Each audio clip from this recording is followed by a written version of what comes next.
The best way I could describe the problems that we face here in this country, as well as the problem that the Federal Reserve faces, is that we're indeed between the rock and the hard place, because we have a serious problem. We don't talk about much how we got here. We talk about how we're going to patch it up. The bubble has been burst.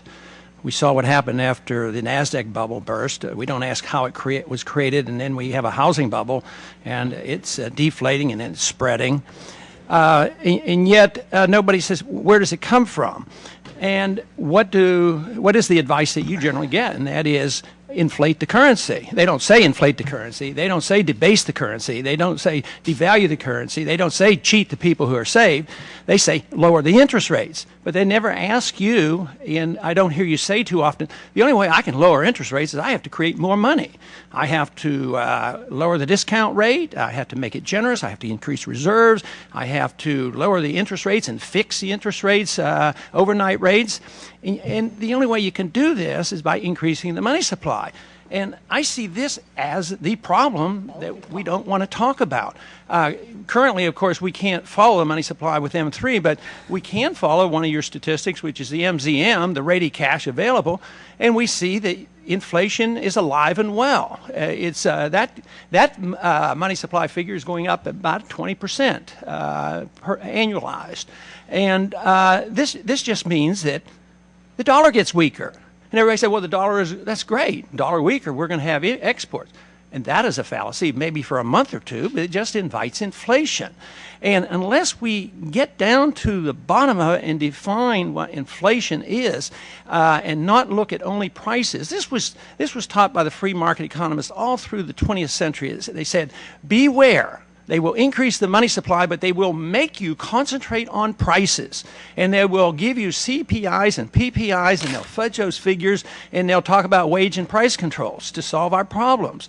And we ignore the fundamental flaw, and that is that not only have we had a subprime market in housing, the whole economic system is subprime in that we have artificially low interest rates. And it wasn't under your tenure in office. It's been going on for 10 years or longer, and now we're bearing the fruits of that policy. I mean, a 1% interest rate, overnight rates, and that's not a distortion. Instead of looking at these the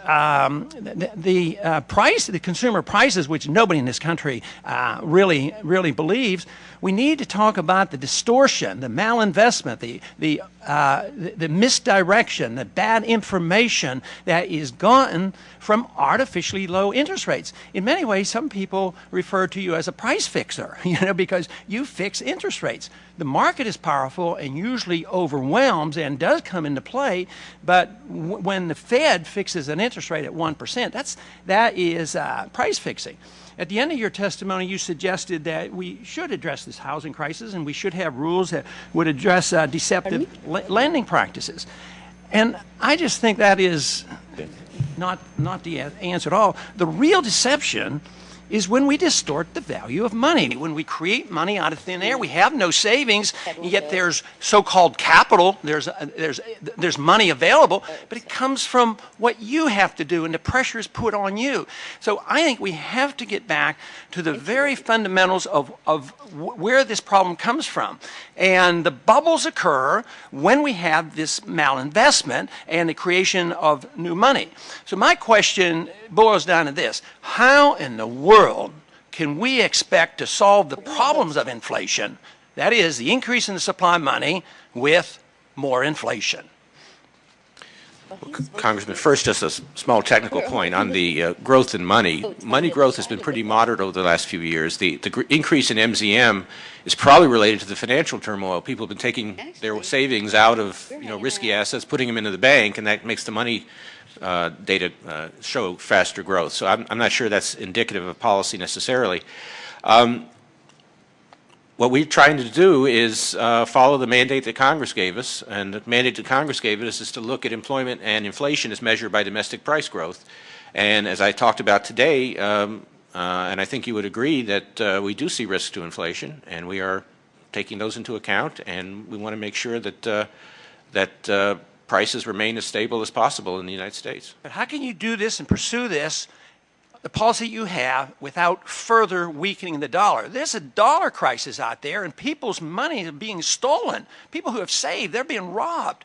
I mean, if you have a devaluation of the dollar at 10%, people have been robbed of 10%. But how can you pursue this policy without addressing the subject that somebody's losing their wealth because of a weaker dollar, and it's going to lead to higher interest rates and a weaker economy? If somebody has their wealth in dollars and they're going to buy consumer goods in dollars, and it's a typical American, then the decline in the dollar, the only effect it has on their buying power is it makes imported goods more expensive. Yeah, but not if you're retired and elderly and you have CDs and their cost of living is going up no matter what your CPI says. Their cost of living is going up and they're hurting, and that's why the people in this country are very upset.